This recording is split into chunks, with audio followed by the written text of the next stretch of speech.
Ассаламу алейкум, урматтуу достор, урматтуу туугандар. Азыр биз мына кереметтүү мына ушул Кыргызстандын ыйык жерлери болгон бир ала тоонун койнунда мына ушундай көркөмдүү бир жерде турабыз. Табиаттын койнунда туруп мына ушундай сөздөр эске келип кетти.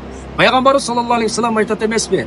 Кимде ким эрте менен болобу, кечинде болобу, астагфируллаха ва атубу илейх деп Аллах Тааладан кечирим сурап истигфар айта турган болсо, анын күнөөсү деңиздин көбүгүндөй болсо дагы Кудай Таала кечирет деп.